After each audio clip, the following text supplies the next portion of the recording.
pujian-pujian, syair-syair yang itu mengagungkan Rasulullah ya. Akan tetapi yang perlu kita pahami bahwasannya apa yang kemudian kita lakukan itu memang berdasarkan atas kecintaan kita kepada Nabi, ya nggak Bu?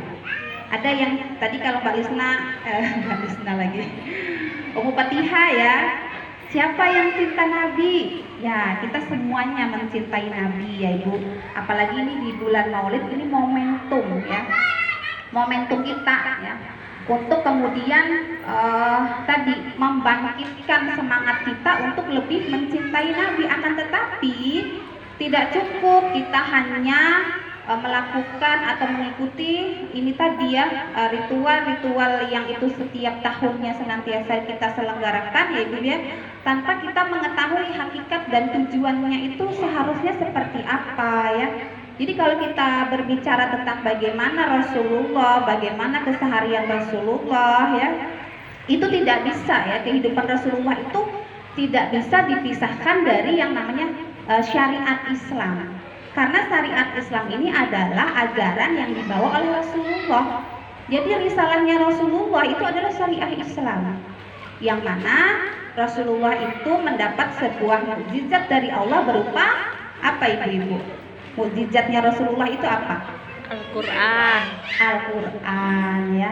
Jadi kalau dikatakan seorang sahabat bertanya seperti apa akhlaknya Rasulullah? Akhlaknya Rasulullah itu adalah Al-Quran ya.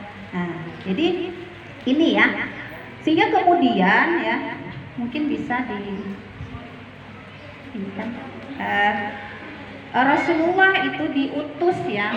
Nah ini wa ma arsalnaka illa rahmatan lil alamin, dan tiadalah kami mengutus engkau wahai Muhammad melainkan untuk menjadi rahmat bagi semesta alam ya, sekalian alam. Itu dalam surah Al-Anbiya ayat 107. Nah di dalam Al-Quran ini tadi ya, bahwasanya Rasulullah itu diutus untuk sebagai penebar rahmat ya bagi semesta alam. Ini dengan apa? Dengan syariat yang dibawa beliau ya, syariat Islam.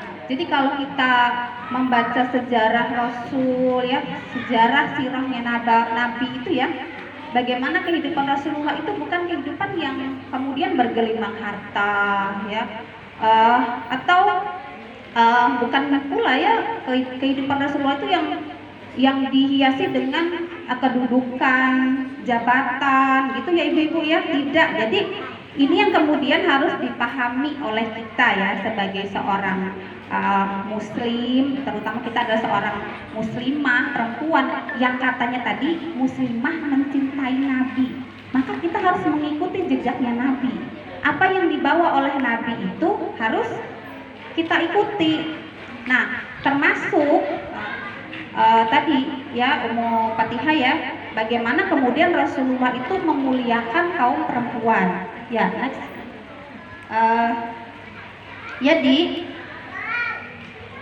Islam yang dibawa oleh Rasulullah itu bukan kemudian hanya sekedar teori ya Ibu ya, hanya sekedar ucapan, tapi apa yang kemudian dibawa oleh Rasulullah ini ya, itu telah dibuktikan ya penerapannya oleh Rasulullah sepanjang hidup beliau ya. Banyak sekali ya hadis-hadis Rasul yang kemudian mengisahkan ya bagaimana beliau itu memuliakan kaum perempuan ya. Ini diantaranya hadis riwayat Al-Bukhari ya. Rasulullah Shallallahu Alaihi Wasallam bersabda, kaum perempuan berkata kepada Nabi Shallallahu Alaihi Wasallam, laki-laki mengalahkan kami atasmu, karena itu berilah satu hari untuk kami. Nabi Shallallahu Alaihi Wasallam lalu menentukan sebuah hari untuk mereka untuk bertemu. Pada hari itu Rasulullah memberi nasihat dan perintah kepada mereka ya. Jadi di sini ya Rasulullah itu memerintahkan kepada para suami ya Bu ya. Nanti kalau pulang ke rumah boleh dong ngedongeng dikit sama abahnya. Abahnya kah? Bapaknya apa Bu? Apa Yayang? Ya boleh nanti ya Bu bercerita. Abi tadi di pengajian Umi tadi mendengar hadis Rasulullah yang kemudian mengatakan seperti ini, maksudnya ya uh, apa namanya, bahwasanya Rasulullah itu memerintahkan para suami itu untuk memperlakukan istri-istri mereka itu dengan sebaik-baiknya. Masya Allah, Bu, itu perintah Rasul kepada para suami, bapak-bapak. Jadi para istri ya itu harus diperlakukan sebaik-baiknya ya. Nah, jadi Rasulullah itu mengukur kebaikan seorang laki-laki, seorang suami ini terhadap istrinya ketika ya mereka itu baik kepada istri dan keluarganya. Nah, ayat ya. Nah, itu hadisnya. Hadis yang diriwayatkan oleh At-Tirmidzi dan Ibnu Majah itu, sebaik-baik kalian adalah orang yang terbaik kepada istrinya dan aku adalah orang yang terbaik di antara kalian kepada istriku. Masya Allah. Jadi Rasulullah itu juga meneladani, karena beliau itu selain beliau itu adalah seorang Rasul ya, beliau itu juga seorang suami. Beliau juga seorang ayah bagi anak-anaknya, dan beliau juga seorang pemimpin ya dalam sebuah negara. Ya, jadi Rasulullah itu seorang pemimpin juga dalam sebuah negara.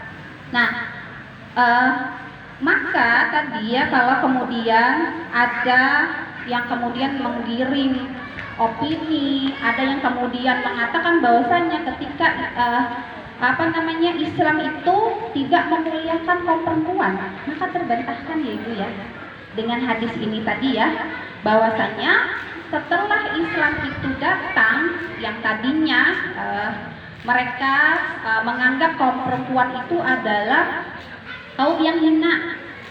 Kemudian Bu, pada masa jahiliyah itu ketika orang itu melahirkan anak perempuan itu di bahasa Banjar tuh disambati atau dijuluki atau apa ya Bu ya, jadi dianggap pembawa sial.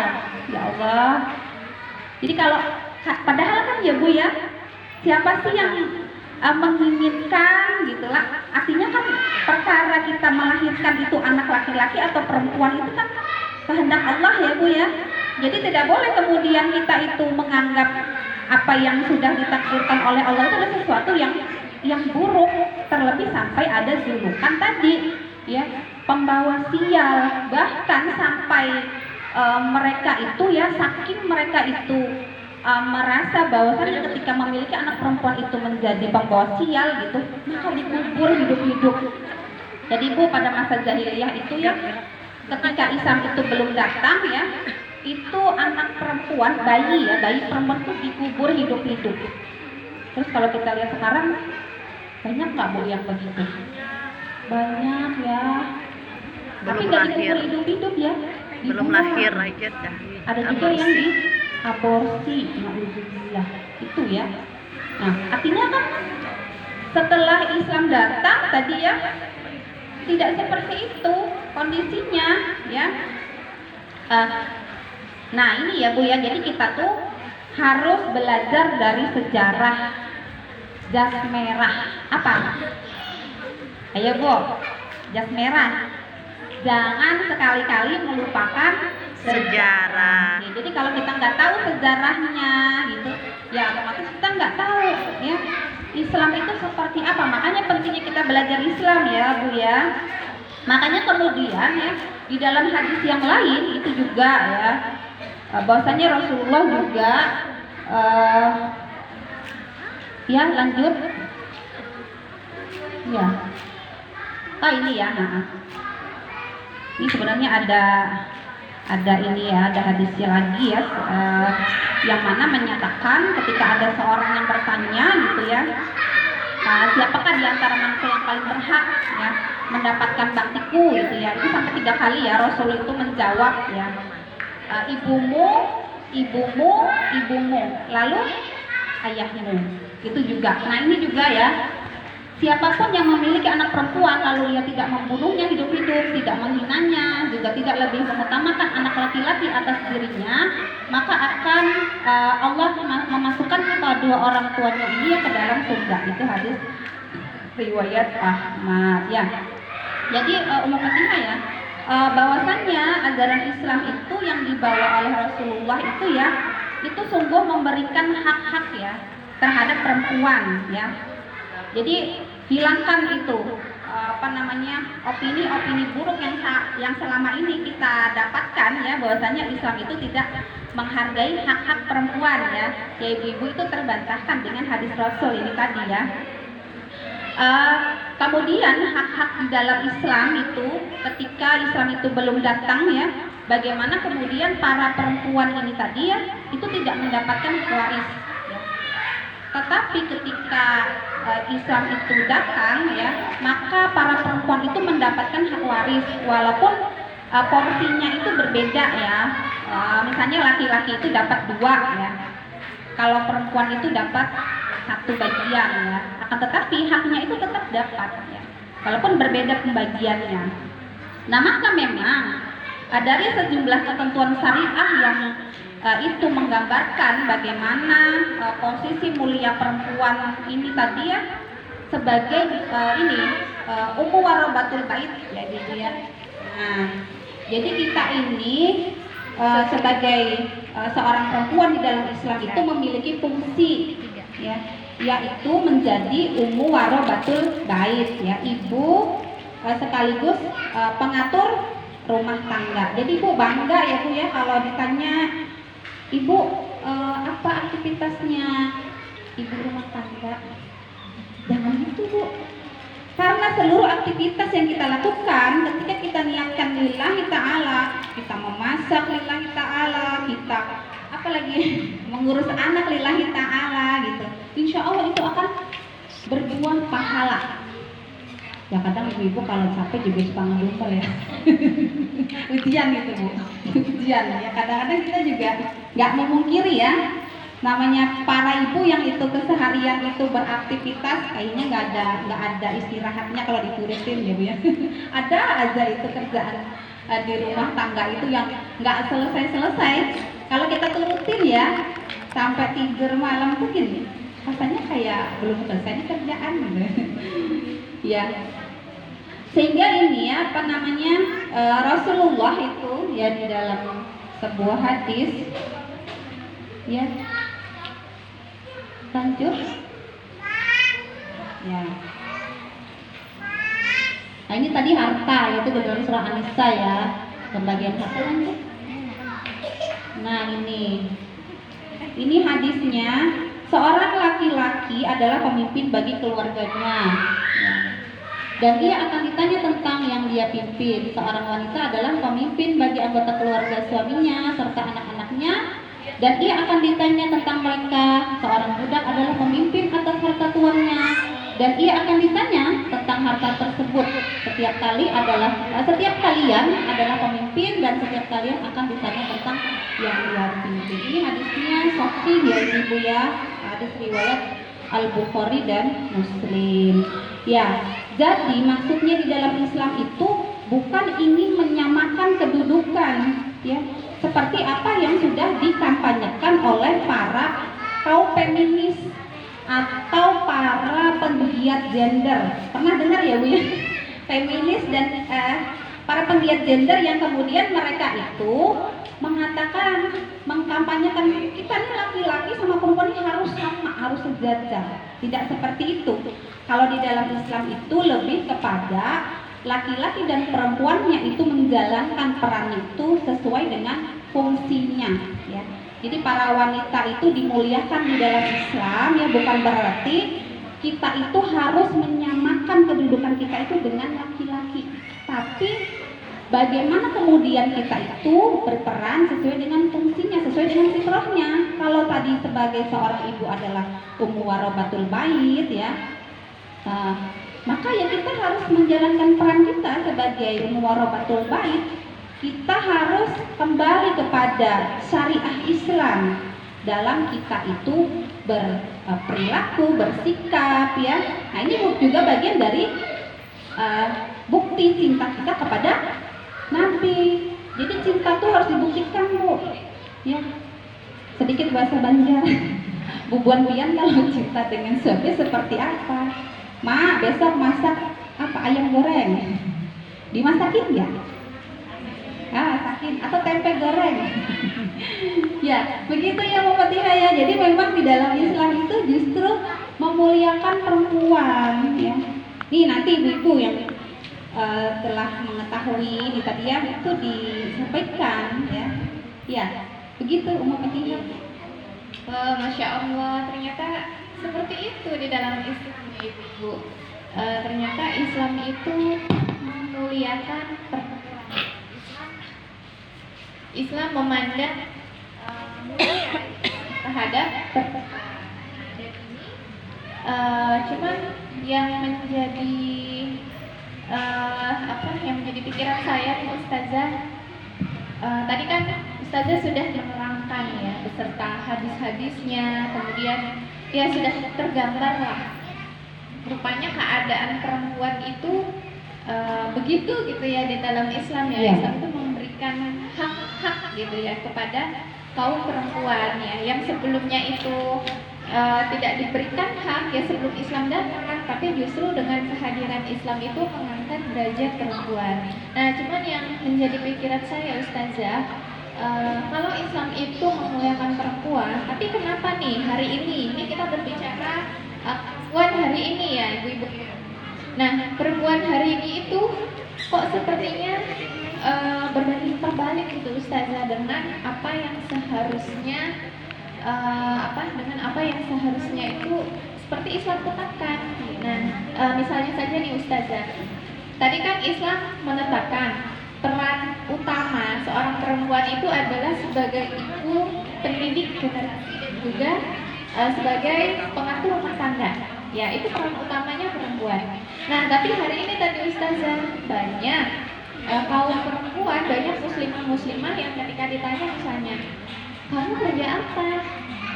Terus kalau misalnya bilang cuma ibu rumah tangga gitu kan. Nah, itu kok seperti kayak insecure gitu saja, kayak malu gitu kan. Padahal itu tadi peran utamanya perempuan gitu. Belum lagi hari ini juga banyak ustazah perempuan muslimah yang sibuk misalnya beraktivitas di luar, sibuk bekerja, kemudian meninggalkan kewajibannya untuk mendidik anak, untuk mengurusi rumah tangga, sehingga akhirnya berdampak buruk terhadap kehidupan rumah tangga perempuan atau muslimah hari ini. Nah, Ustazah, apa sih yang menjadi penyebab? Apa sebenarnya yang menjadi penyebab kondisi perempuan atau muslimah hari ini tuh seperti itu tadi Ustazah? Silahkan Ustazah. Saya ditanya lagi nih sama Om Fatihah. Saya suka nanya soalnya. Nanya terus. Nanti saya. Ya, tapi insya Allah ya saya akan menjawab sesuai dengan apa yang saya ketahui ya. Ya, tadi benar ya dengan kita melihat fakta ya kondisi yang terjadi saat ini. Kenapa sih kemudian yang tadi sudah dijelaskan dulu pada masanya Rasulullah, bahkan tidak hanya pada masa Rasulullah sebenarnya ya. Selama kurun lebih 13 abad lamanya ketika hukum Islam itu diterapkan secara menyeluruh di dalam seluruh aspek kehidupan, yang mana ini diemban oleh sebuah negara ya yang itu bernama Daulah Islamiyah ya, atau yang lebih kita kenal dengan Khilafah Islamiyah ya Ibu ya. Jadi nggak anti ya Bu dengan kata-kata khilafah. Jadi khilafah itu adalah sistem bernegaranya, sistem pemerintahan yang itu dicontohkan oleh Nabi. Jadi kalau tadi kita bilang cinta sama Nabi, jadi nggak anti dong dengan khilafah, ya kan? Ada yang masih anti dengan khilafah? Enggak, insya Allah ibu-ibu di sini enggak ya. Semuanya paham, semuanya tahu ya ibu-ibu ya bahwasanya khilafah itu adalah sistem pemerintahan yang itu dicontohkan oleh Nabi kita ya. Jadi kenapa sih kemudian sekarang kaum perempuan itu jauh dari kemuliaannya? Kok nggak seperti dulu gitu ya pada masa ketika Islam itu diterapkan secara kafah? Iya, karena saat ini syariat Islam itu tidak diterapkan secara kafah, tidak diterapkan secara menyeluruh. Kalaupun misalnya diterapkan itu hanya dari aspek ibadah ya ibu ya. apakah itu sholat, puasa, zakat, haji, ya, atau dari aspek individu kita berjilbab gitu ya.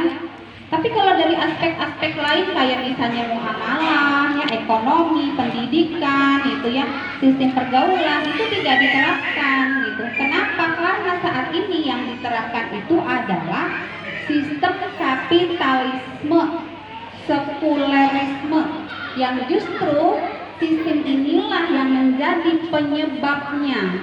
Akar masalahnya kenapa kemudian saat ini kaum perempuan itu direndahkan martabatnya. Paham ya Ibu? Apa tadi Bu? Sistem apa? Coba saya mau dengar yang di pojok sebelah kanan saya, ini kanan ya. Sistem apa Bu? Kapitalisme, sekulerisme. Bahasa Barat ya? Bahasa Barat ya. Paginya tuh Ustazah. Nah, coba yang di pojok sana saya mau dengar ya. Sistem apa Ibu? Kapitalisme, sekularisme. Ya, kapitalisme, sekulerisme. Jadi apa sih itu kapitalisme? Kok ada ismenya? Apa sama apa enggak ya sama nasionalisme? Beda.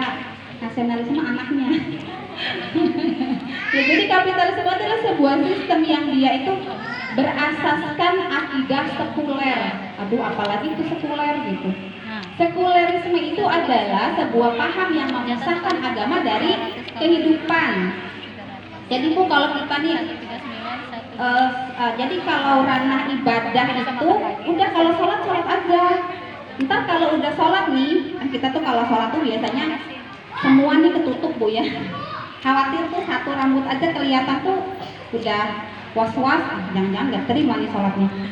Kan gitu ya ketika kita sholat gitu. Tapi selesai kita sholat bubar. Ada nggak? Nggak ada yang di sini mah nggak ada yang gitu. Tapi ada kaum muslimah yang sudah balik tuh seperti itu. Selesai sholat keluar rumah udah kelihatan warna-warni. Bahkan nggak sehelai doang ya Bu, semuanya. Ya Allah, iris ya. Emang disangkanya Allah nggak ada gitu. Kalau dia udah nggak sholat gitu, Allah udah nggak ada gitu. Taunya gitu. Itu yang dinamakan sekulerisme. Nah, sekulerisme di dalam kehidupan ini juga sampai kepada Fasluddin Ani Daulah, memisahkan agama dari kehidupan. Ya kita tahu tadi, yang namanya kapitalisme itu asasnya itu apa? Sekuler ya. Kemudian dia ini berasal dari ide kufur, sebuah ide yang itu dari barat ya. Maka efeknya ini adalah manfaat ya. Asasnya itu sekuler, kemudian asasnya itu manfaat apa namanya? Materi ya. Jadi mau ngapa-ngapain itu ada untungnya enggak? Mau pengajian jadi pengajian lagi. Ada untungnya enggak? Mau ngapain aja pokoknya ada untungnya enggak? Begitu. Dapat duit enggak? Duit dan duit. Time is money. Waktu adalah uang. Kalau di dalam Islam itu kan time apa bahasa Arab? Waktu adalah pedang. Apa bahasa Arab? Cari Bu ya nanti belajar bahasa Arab. Nah, sehingga ini yang kemudian menyebabkan ya cengkeraman ya kapitalisme sekulerisme ini yang itu semakin kuat ya di dalam kehidupan kita. Otomatis ketika itu diterapkan dalam sebuah negara, maka yang lahir itu adalah aturan-aturan yang itu dibuat oleh manusia. Kayak apa Bu kalau aturan itu dibuat oleh manusia? Ya berbeda tadi. Syariat Islam itu apa sumbernya itu dari Allah. Asasnya itu akidah Islam. Ya, berisikan tentang aturan-aturan hidup yang itu bersumber dari Al-Qur'an. Ya Ibu ya, tentu akan sangat berbeda dalam penerapannya. Bagaimana kemudian efeknya itu tadi ya. Nah, enggak ada ya. Ya kita bisa lihat sekarang Bu, karena asasnya materi ya. Nah, karena asasnya itu materi, maka kemudian semua itu diukur oleh materi. Nah, jadi perempuan tadi justru dihinakan, disamakan dengan barang dagangan. Jadi Ibu tuh kalau sekarang banyak yang bangga karena dia muslim, bangga membuka aurat, bahkan bangga jadi model, jadi artis ya. Iklan sabun, contohnya iklan sampo. Itu ngapain sih pakai menunjukin rambutnya? Iklan sabun itu harus mandi gitu, disoting gitu. Ya Allah, itu kan menghinakan sebenarnya. Jadi jangan merasa bangga ya, ngetop gitu ya. Anaknya itu jadi model.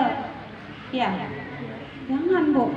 Padahal kan sehelai rambut saja kita terlihat ya, Mufatihah itu dihalalkan mencium bau surga ya. Iya, satu helai rambut ya. Iya, hadisnya ya. Iya.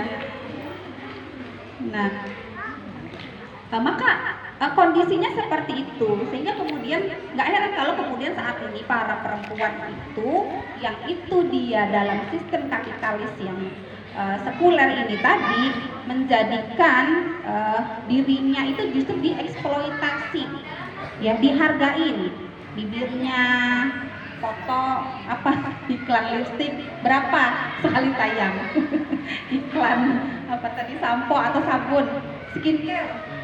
Karena kan skincare bisa aja ibu ini pakai ini kan nggak usah pakai dilihat-liatin gitu kan bisa aja padahal ya. Ya. Bahkan yang lebih mirisnya lagi, buah dari sistem kapitalisme sekulerisme yang diterapkan itu membuat perekonomian itu menjadi sulit, yang akhirnya memaksa kaum perempuan itu keluar rumah. Ya ibu ya, keluar rumah ya, mengalihkan fungsinya tadi. Kalau di dalam Islam itu sebagai ummu warabatul bait ya, maka mereka terpaksa keluar rumah untuk menyambung hidup, menjadi tulang punggung keluarga ya, mencari nafkah ya. Sehingga kemudian perannya tadi sebagai ummu warabatul bait ini tadi jadinya bergeser ya,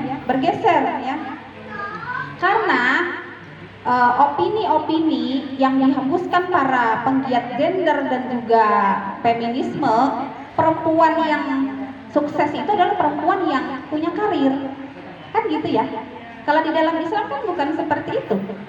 Jadi ibu-ibu jangan salah ya, karena saat ini serangan pemikiran dari Barat itu luar biasa. Jadi kita nggak tahu nih, kalau nggak ngaji Islam gitu ya, kita tuh nggak belajar Islam tuh kita nggak tahu ya. Jadi harus belajar Islam supaya kita tahu ya, bahwasanya ada upaya orang-orang pembenci Islam itu untuk menjadikan para perempuan muslimah ini tadi ya, untuk sedikit demi sedikit meninggalkan fitrahnya itu sebagai ummu warabatul bait ini tadi. Sehingga kemudian para perempuan itu terpaksa harus bekerja di sektor publik, ibu-ibu ya. Maka memang efeknya itu tadi, akhirnya anak-anak itu terlantar, yang seharusnya anak-anak itu mendapatkan hadonah ya, periayahan ya. Kalau anak-anak masih balita itu dia harus disusui oleh ibunya ya, atau misalnya pak suami yayangnya di rumah itu terabaikan Bu. Kenapa? Pulang-pulang udah kucel mukanya, udah kecapean, ntar minta dibikinin teh aja marah-marah. Bikin teh sono sendiri. Nggak ada ibu-ibu di sini, nggak ada ya, nggak ada yang seperti itu ya. Akhirnya, efeknya apa?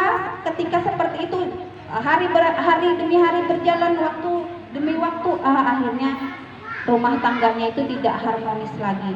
Rumah tangga yang sakinah, mawaddah, warahmah, yang dibanggakan, yang diinginkan, yang awal pernikahan itu menjadi tujuan, itu tidak bisa tercapai ya.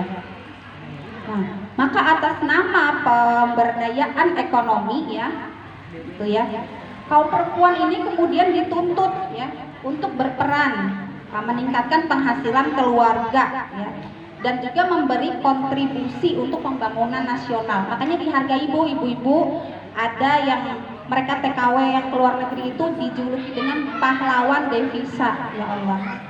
Padahal nasib para TKW di luar negeri itu ya, Mufatihah itu mengenaskan. Ya kalaupun ada ya yang berhasil Bu, tapi banyakkan yang sakitnya. Ada yang pulang tinggal nama, ada yang pulang bawa anak ya, ada yang kemudian dia pulang itu nggak dapat apa-apa, malah dapat penyiksaan ya.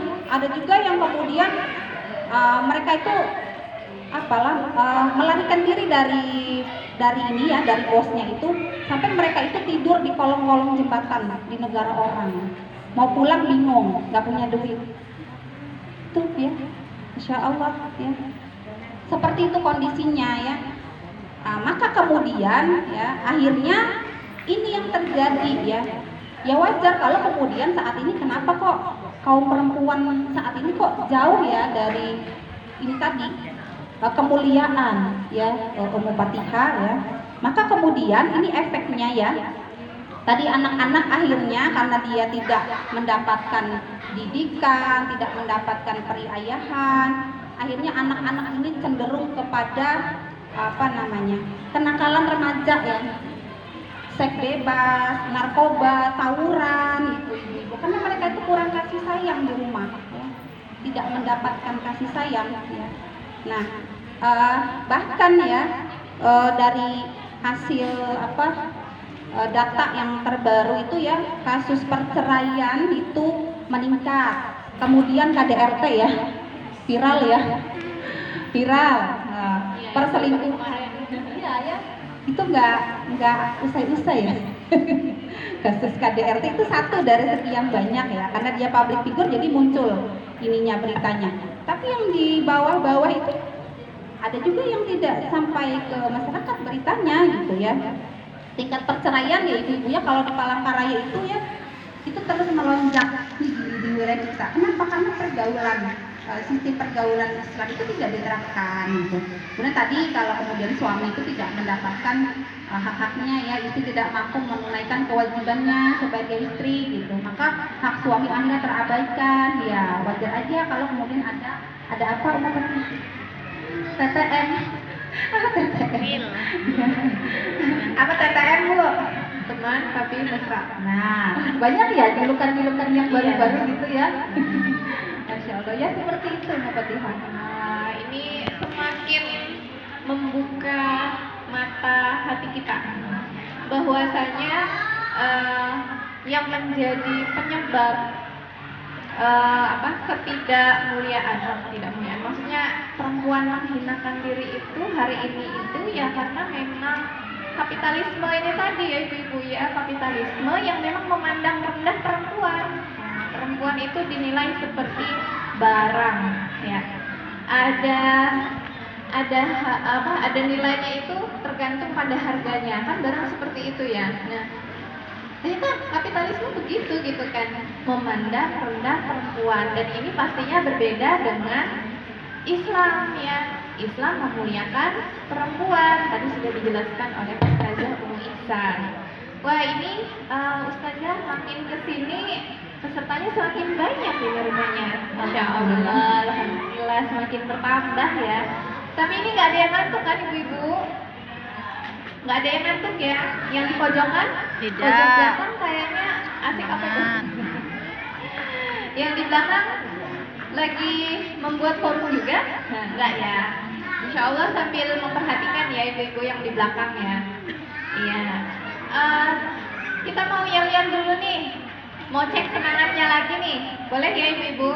Boleh. Baiti jannati Inspirasi muslimah soleha. Masya Allah. Ini masih semangat walaupun udah hampir jam 10:30 Ustaz. Udah jam 10:15-an ini. Kita diberikan waktu sampai jam kata panitia tadi malam sampai jam 10:25 lah paling enggak gitu kan. Oh ini sudah 10:15-an ya. Iya. Berarti 10 menit lagi Ustazah. Padahal saya masih ada beberapa pertanyaan. Mungkin bisa dipersingkat nanti ya Ustazah ya. Nah, ini pertanyaan yang ke berapa ya? Ketiga ya. Pertanyaan saya selanjutnya, bagaimana sih sebenarnya Ustazah peran muslimah atau peran perempuan itu di dalam Islam itu sebenarnya seperti apa? Dan mungkin Ustazah bisa berikan contoh nih. Ini barangkali ada tokoh muslimah ya yang dia memberikan potensinya itu yang memang sesuai dengan Islam. Nah, supaya kita di sini muslimah yang hadir di sini maupun yang di luar sana itu tidak tersesat gitu ya dalam melejitkan potensinya sebagai seorang perempuan. Nah, silakan Ustazah. Ya, jadi Bukan berarti tadi ya di dalam Islam itu kaum perempuan itu tidak boleh berkiprah ya ibu ya. Karena kita juga sering mendengar ya, ada yang kemudian kaum perempuan itu nggak usah deh sekolah tinggi-tinggi gitu, toh nanti urusannya juga ya ke dapur-dapur juga. Ada nggak ya kayak gitu? Banyak ya. Bahkan mirisnya lagi ya, kaum perempuan itu padahal Islam sudah datang ya, Islam sudah datang ya. Cukup di sumur, kasur, dapur. Ya tidak seperti itu juga ya ibu ya. Bahkan di dalam sejarah itu ya mencatat ya bahwasanya banyak ya peran yang itu dipersembahkan oleh para muslimah itu yang lahir pada masa Rasulullah ya, dan juga pada masa ketika Islam itu masih berjaya ya, sebelum Daulah Khilafah itu runtuh ya, diruntuhkan oleh seorang pengkhianat ya, Mustafa Kemal Atatürk itu tahun 1924 ya Bu ya. Nah sejak saat itu ya kaum muslimin hidup dalam ketiadaan pelindung ya, tidak ada imam, tidak ada khalifah ya, makanya kemudian gak heran kalau kaum muslimin saat ini terutama perempuannya itu dia itu tidak dimuliakan ya, tetapi ya bukan berarti kemudian kita tidak boleh berkiprah di sektor publik ya. Pada masa Rasulullah ya banyak ya para sababiyah yang kemudian mereka memiliki potensi ya, memiliki kemampuan, memiliki kecerdasan. Itu diantaranya ada Nusaibah ya, Nusaibah Ummu Imarah ya. Nah, dia adalah salah satu di antara 70 orang Ansor yang mana beliau ini melakukan baiat Aqabah kedua ya. Jadi Nusaibah ini ketika pada peristiwa perang Uhud ya, beliau itu dengan gagah berani ya melindungi Rasulullah ya. Jadi Rasulullah itu dalam kepungan musuh, ini Nusaibah ini ya bahwasanya Ibnu Sa'ad itu meriwayatkan ya, menggambarkan bagaimana keberanian Nusaibah ya. Sungguh aku melihat Nusaibah saat itu berjibaku dalam menangkis serangan Ibnu Qami'ah. Jadi Ibnu Qami'ah ini yang menyerang Rasulullah, yang bermaksud ingin membunuh Rasulullah hingga ia terkena sabetan pedang yang tepat mengenai lehernya. Ini sebanyak 13 sabetan ya di sekujur tubuhnya. Jadi si Nusaibah itu melindungi Rasulullah dari serangan kaum kafir tadi ya, yang ingin membunuh Nabi ya. Sampai kemudian si Ibnu Qami'ah ini tadi disabet ya oleh sabetan pedangnya Nusaibah itu sebanyak 13 tusukan ya, sabetan ya ibu ya. Ya, tangan yang hampir putus ialah bukti ketulusan cintanya kepada Rasulullah. Nah kemudian ada Al-Hansa. Nah Al-Hansa ini adalah seorang ibu ya, yang dia itu memiliki 4 putra. Bayangkan tuh, 4 putra. Biasa kan kalau punya anak laki-laki itu sebuah kebanggaan ya, walaupun tadi tidak merendahkan perempuan, tapi memang kalau punya anak laki-laki itu ada ini ya, kayak gimana gitulah. Nah walaupun tadi anak perempuan juga mampu memberikan apa sih namanya, memasukkan kedua orang tuanya ke surga kan gitu ya, tetapi yang dilakukan oleh Nusaibah ini tadi kepada keempat anak laki-lakinya ini, menyuruh mereka untuk berjihad ya, menyuruh mereka untuk berjihad, sehingga kemudian siapa Al-Khamsah tadi menggelorakan semangat jihad kepada anak-anaknya dengan perkataannya ini tadi, jika kalian melihat perang di jalannya, singkingkanlah lengan baju kalian dan berangkatlah, majulah hingga barisan depan, niscaya engkau akan mendapatkan pahala di akhirat, tepatnya negeri keabadian. Artinya semangat yang dikobarkan Al-Hansa kepada keempat putranya itu menghantarkan putranya itu kepada syahid. Jadi keempat putranya itu syahid bu ya, berjuang di jalan Allah dalam sebuah peperangan. Atau misalnya Sumayyah ya, pernah mendengar Sumayyah ya, beliau adalah istrinya dari Yasir ya. Beliau adalah syahidah yang pertama. Jadi ketika Sumayyah itu masuk Islam ya, kemudian dia itu Sumayyah ini ada seorang budak ya, yang ketika dia masuk Islam lalu kemudian ketahuan nih oleh tuannya, lalu disiksanya Sumayyah ini tadi ya. Artinya dengan kegigihannya, dengan keimanannya gitu, dia tidak bergeming. Padahal sudah nyawa itu diancam. Ancamannya itu nyawa, Bu. Kalau kita sekarang misalnya disuruh menutup aurat dengan sempurna, cuma ada ancaman, oh kalau pakai baju begitu nggak bisa diterima kerja di sini gitu. Oh mohon maaf. Gimana, Bu? Itu belum nyawa, Bu. Baru kita pakai kerudung, jilbab tadi ya, pakaian wanita muslimah yang itu diwajibkan oleh Allah, terus dilarang. Mohon maaf, kami nggak menerima nih pegawai atau pekerja yang pakai baju begini gitu. Terus apa, Bu? Apakah kemudian kita membuka, ya udahlah saya lepas aja, yang penting saya mah dapat kerja di situ gitu. Enggak ya.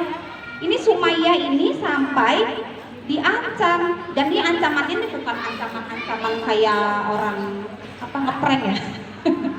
Bukan ancaman kayak orang ngeprank, tapi ancaman yang sebenarnya memang sampai akhirnya ya Rasulullah itu bersabda.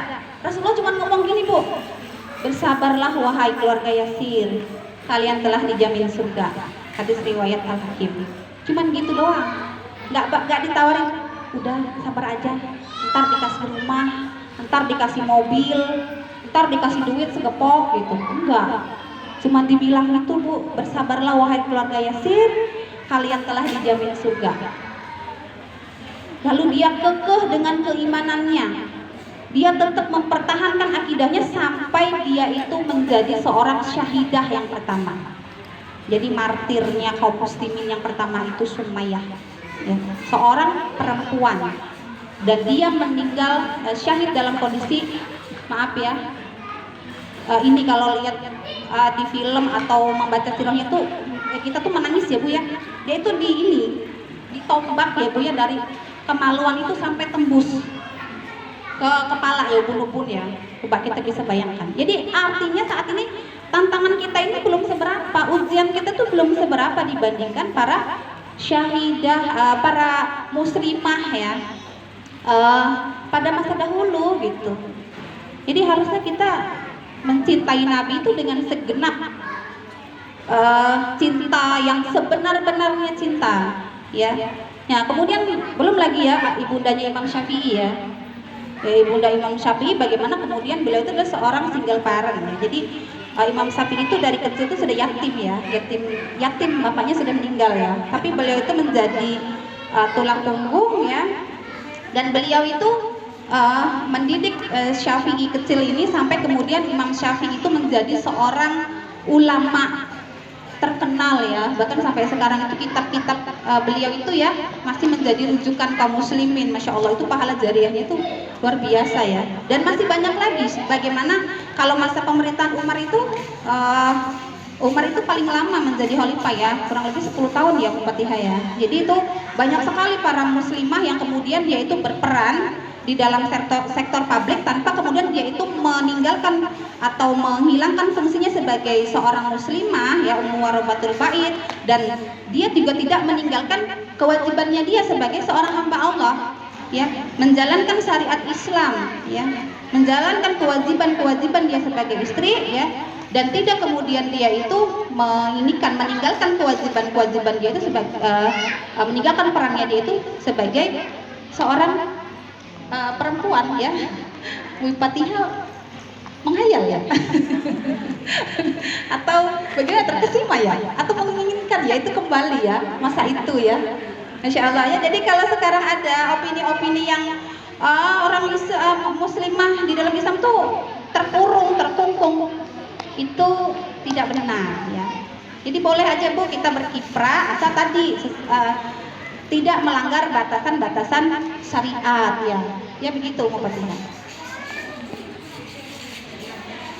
Ya, Masya Allah, ternyata tidak hanya sebagai ibu dan juga manajer rumah tangga atau pengatur rumah tangga, tapi juga Islam memberikan kesempatan kepada perempuan atau kepada muslimah tadi ya untuk berkiprah di sektor publik ya, tentunya sesuai dengan apa yang telah ditetapkan di dalam Islam. Nah, dan tadi sudah disampaikan juga ya oleh Ustazah, tadi sudah dicontohkan siapa-siapa saja tokoh muslimahnya yang itu yang mudah-mudahan kita juga harapannya kan kita bisa seperti para muslimah tadi yang Ustazah sebutkan Satu tadi. lagi, mungkin ibu-ibu juga bisa menambah bacaannya di rumah ya nanti, karena banyak sekali kalau kemudian kita sebutkan ya satu-satu kayaknya nggak cukup Nggak cukup waktunya. nih waktunya.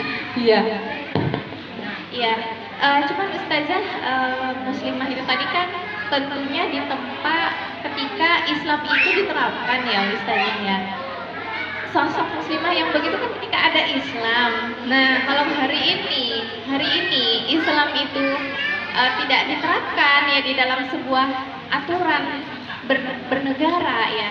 Hanya sebatas Islam itu hanya sebatas ibadah saja. Wah, tentu ini sulit Ustazah jadinya.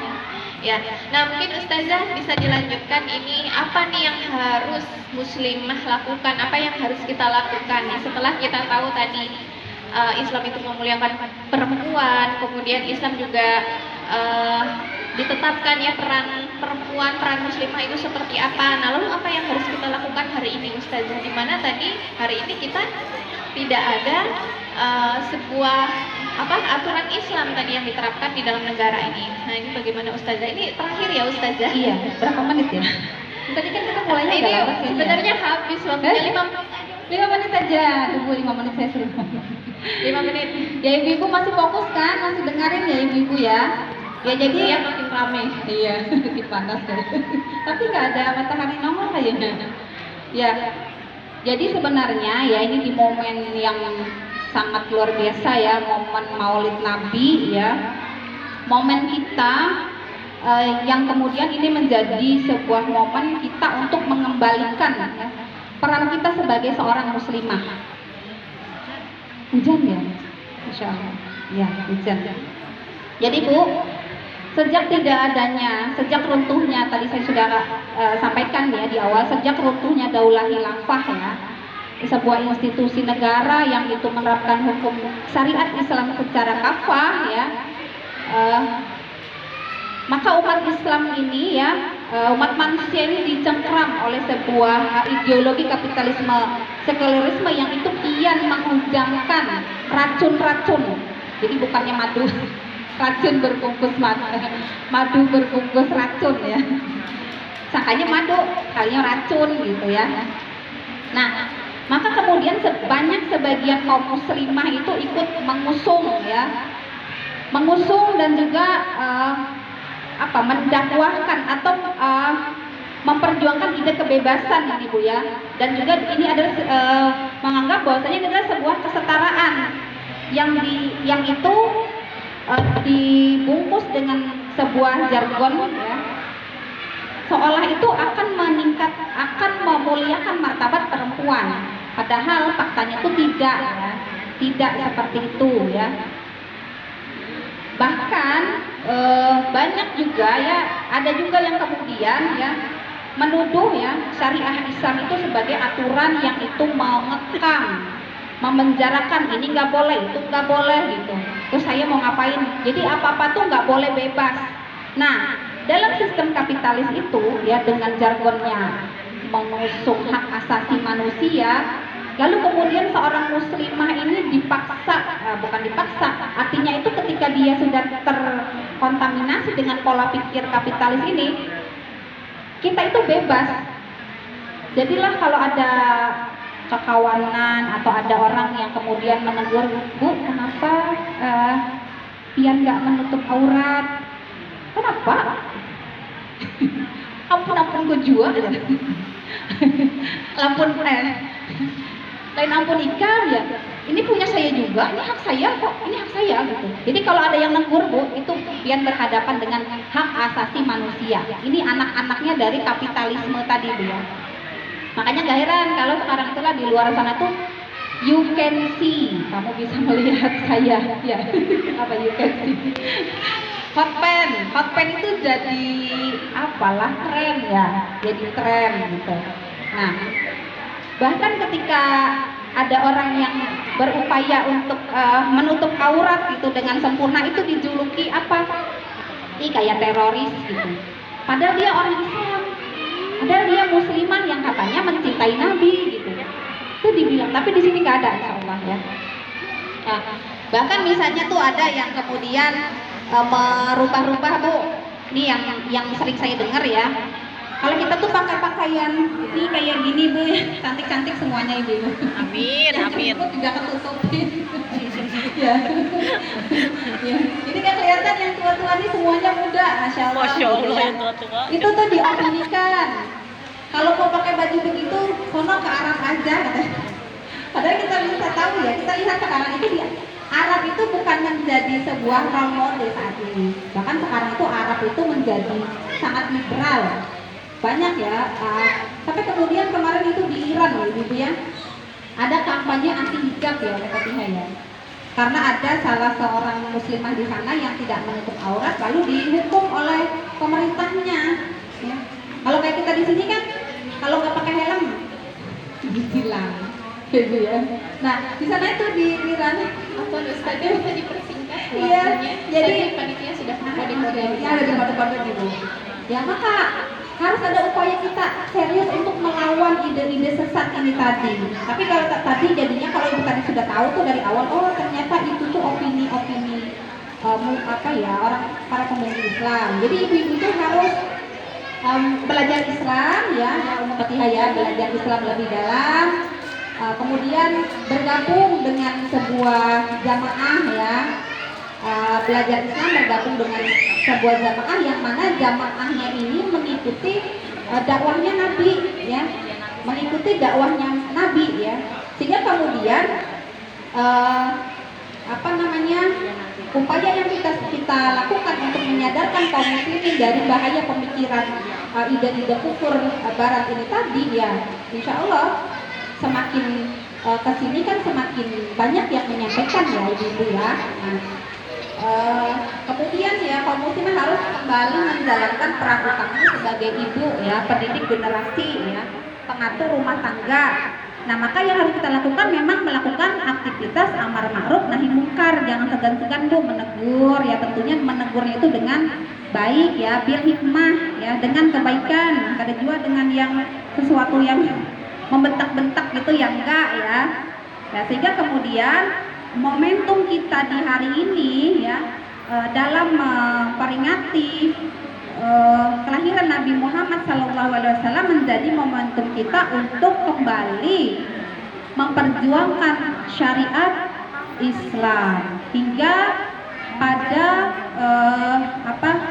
terrealisasinya janji Allah dan Rasulnya bahwasanya nanti akan kembali tegak ya khilafah Islamiyah dengan jalan kenabian. Ya mungkin sedikit itu dari saya, Ummu Fatihah. Ya, terima kasih Ustazah, jazakillah khairan kasir atas penjelasannya. Ini waktu kita sisa berapa ya? Sisa 4 menit. Setelah ini kan ada sesi tanya jawab. Berarti kita batasin aja ya Ibu ya. Kita batasin ada 1 pertanyaan saja dan singkat ya nanti jawabannya Ustazah.